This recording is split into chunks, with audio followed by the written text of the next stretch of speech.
Welcome to the show, Cracking College Admissions. This is Grayson, and Rashi, are you there as well? Yes, I am. Hi, Grayson. Hi.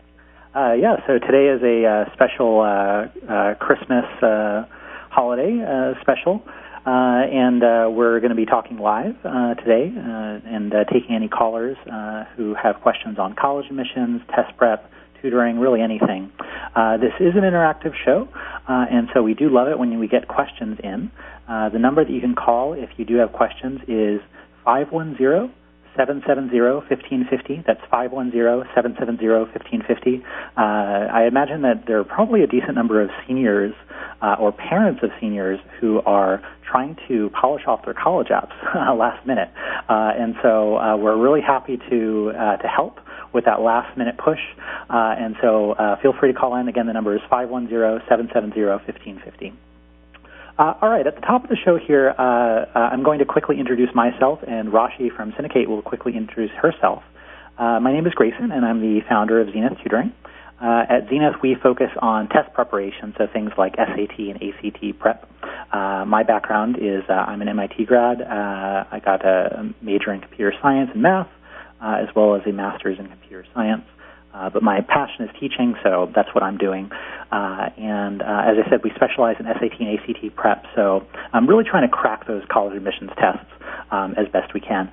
And what's unique about the way that we do it is we actually guarantee the score on the real test. So what that means is we continue working with our students until they get their whatever goal they had set. So, for example, we have a 1,500-plus SAT program, a 34-plus ACT program. We also actually have an 800 perfect score guarantee for the Math Level 2. And basically, we just continue working with our students until that goal is met. And to the best of my knowledge, I don't know of another company out there that kind of sticks with their students in that way, where it's just unlimited until you get there. So that's really our specialty. And we've partnered up with Synocate, and Rashi works with Synocate. In the past, I've been doing shows with Ishan Puri, founder of Synocate. But Rashi has been filling in for him very valiantly last several weeks. She actually did the show herself last week. Rashi, why don't you, for new listeners, why don't you quickly introduce yourself? Yeah, definitely. Thanks, Grayson.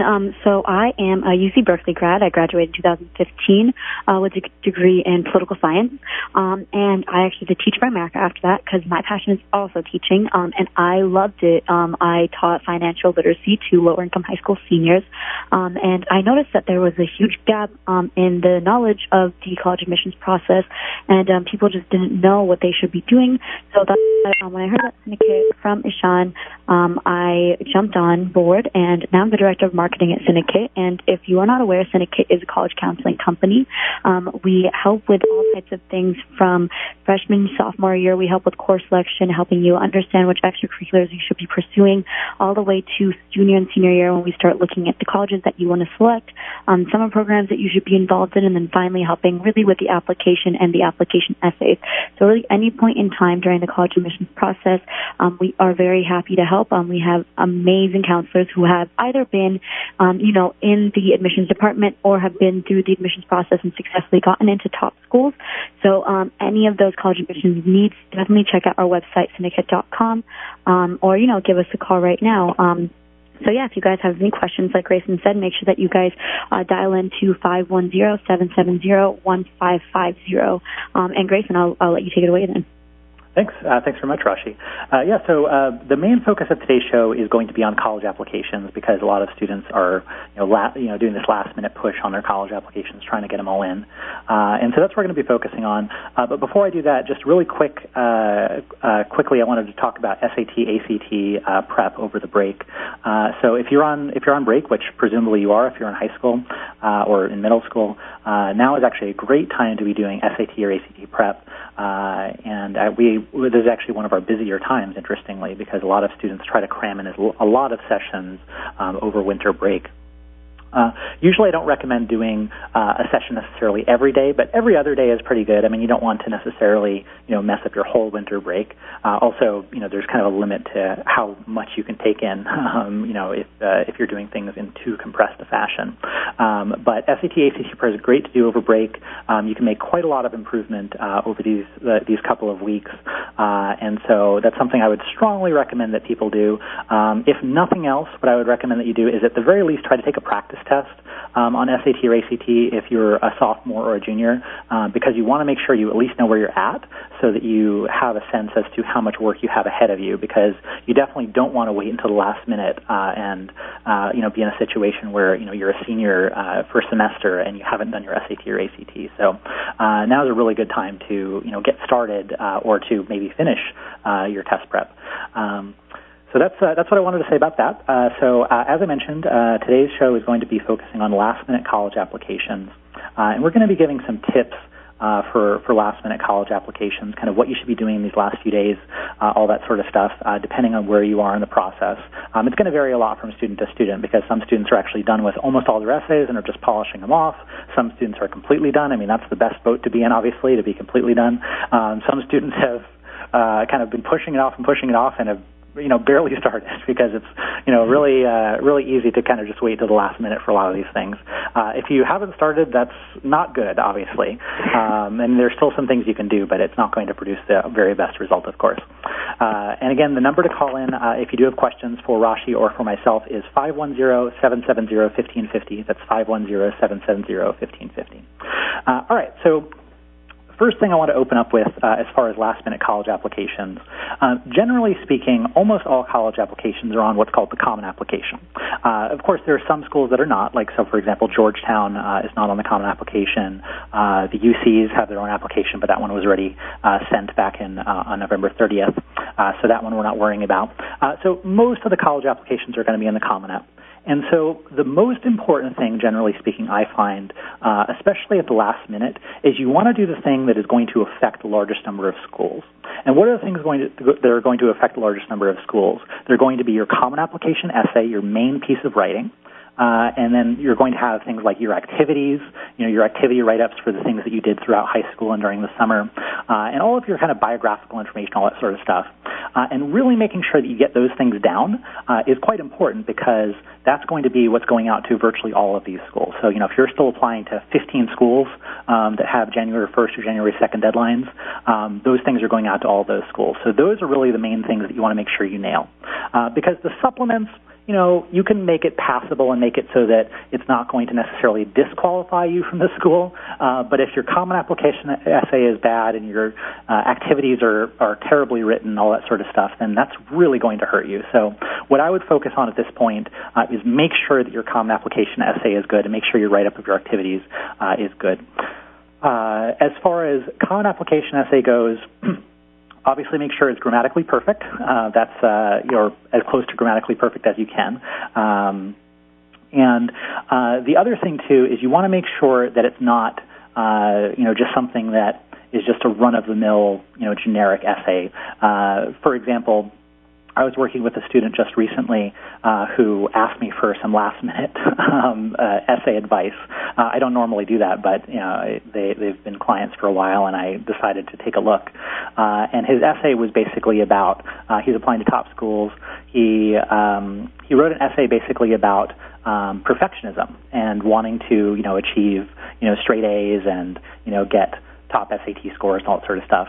And that's just a really bad topic. Sorry. But it's just a very bad topic to be talking about that sort of stuff. I don't know how many essays these top colleges get about perfectionism, but it's a lot. And that's just generally going to be a topic to avoid unless somehow you can say something really unique about it or there's some sort of twist that you can take that's just, just really different. It's generally going to be a topic to avoid. And so what I always tell students is the brainstorming part really needs to come first in terms of what are you going to write about, because students often just start writing without really knowing what they're going to write about. And so, even if, let's say you're just starting now, I know that sounds crazy, but even if you're just starting now, I would probably take at least half a day just to brainstorm essay ideas, maybe a full day to brainstorm essay ideas, just so that your actual idea is good. And I find also that the best essays tend to weave multiple threads, so it might just not be one idea, it might be multiple ideas that are weaved together into a common thread. And so that's just something to think about for the common application essay.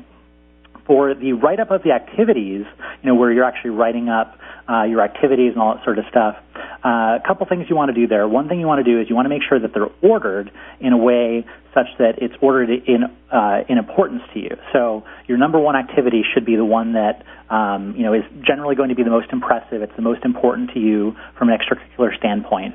All that sort of stuff. Whereas your 10th activity, if you have a 10th activity, is going to be, less important to you. So you want to try to order them, both in order of impressiveness as well as importance to you. And one little metric that I often use to decide, what should the order be is, generally speaking, the ones that you indicate, because on the common application there's something that says, I plan to do this activity or plan to continue this activity in college. If you say yes to that, generally speaking, those activities should tend to be a bit higher than the ones that are things that you're not planning on continuing. So if you're planning on continuing to do volunteer work at a hospital, then go ahead and put that a little bit higher. If it's something like, Key Club, and it's not really that important of an activity to you, put that probably a little bit lower because you're not going to be continuing that. And so that's a little bit of a metric that you can use to decide, where to put your activities. Second thing I wanted to say about activities is you want to try to fit things as concisely as possible in those activities. You want to try to cram as much information as you can into those activities. And so usually what I recommend is to use kind of resume-style language. So things like taking out articles like a and the, that sort of thing. I usually like to use periods in between. Some people use commas in between or semicolons. Either way, any of those ways is fine. That's just kind of a stylistic preference.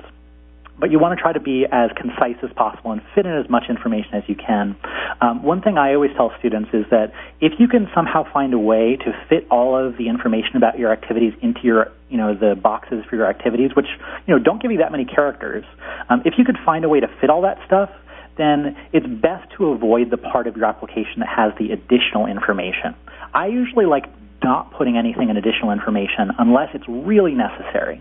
Because my personal opinion on it is that, if you put something in additional information and the stuff in your activities is not, really concisely worded, then I'm going to kind of just think this person is not, didn't really put that much effort into this application. So if there was a way that you could fit it in all of your activities, then I would find a way to fit it. If there's something that, really can't be explained in the short form that the activities are, and you need the additional information, then by all means go ahead. Or if you have some sort of extenuating circumstance that led to, really low grades for one semester, you can put that if you want.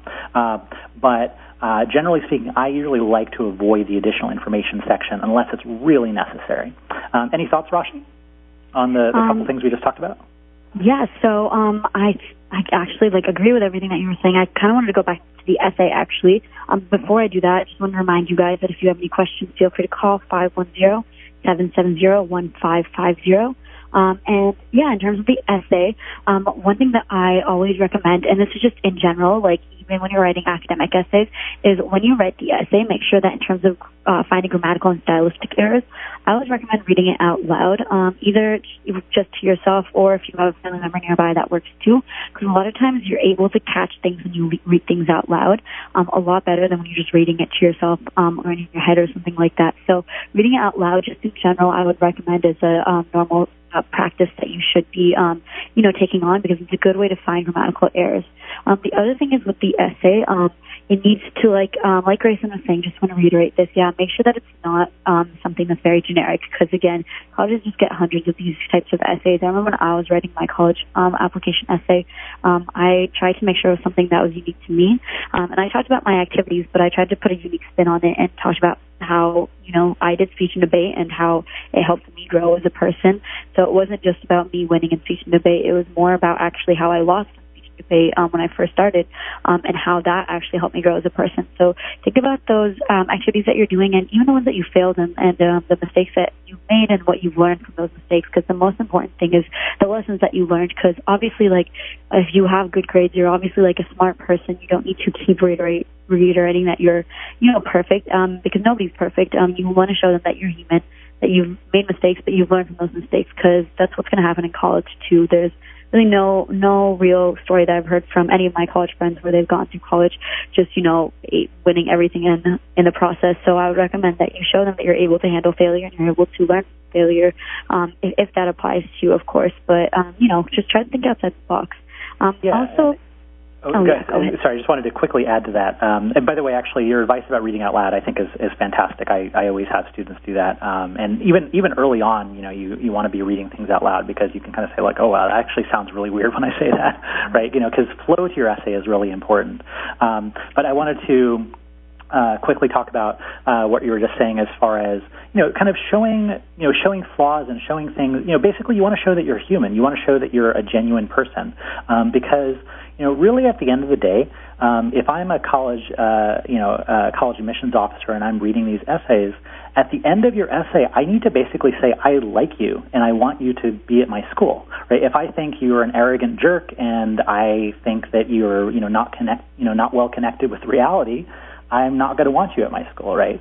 And so, you need to come across as a person, and, really a genuine, heartfelt essay that communicates, that you're more than just, a perfect GPA and perfect SAT score or whatever it is, right? I mean, which is why I'm so opposed to kind of talking about those sorts of things, generally speaking, in a college admissions essay, because you want to show a different side of yourself. The other thing I wanted to really quickly add to what Rashi said is that I've read numerous essays from students that are grammatically perfect and well written, all that sort of stuff, but at the end of the day, it doesn't really have much of a point to it, where it tells a story from childhood or tells some story that's really interesting or an interesting anecdote, but by the end of it, I'm like, well, that was interesting, but I don't really understand what the point of that was, or what the writer was trying to tell me about, how his or her viewpoint changed, or like what was learned from it, or whatever it is. And so you need to keep in mind that your essays, at least for your main common application essay, I mean, there's some supplements where maybe this is not the case, or maybe it's a specific question where you don't need to do this for. But for your main common application essay, you really need to say, what is the main message I'm trying to send here? What is the main thing I'm trying to say?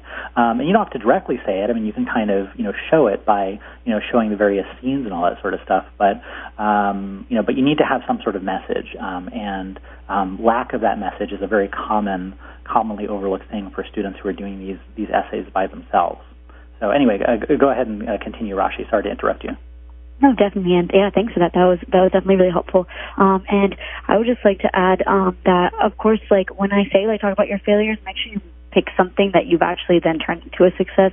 So, for example, if you were struggling in a subject or an activity, and you never really were able to make that into a success story, then probably shouldn't talk about it. Just, be a little bit careful about things like that. But when I talked about speech and debate, and as Grayson was saying, there was a point, right? I actually wanted to go into politics and wanted to go into law, and I talked about how my failures in speech and debate pushed me to learn more about it, ended up with me doing really well in speech and debate. And then because of that, learning that this was my passion and something that I wanted to pursue.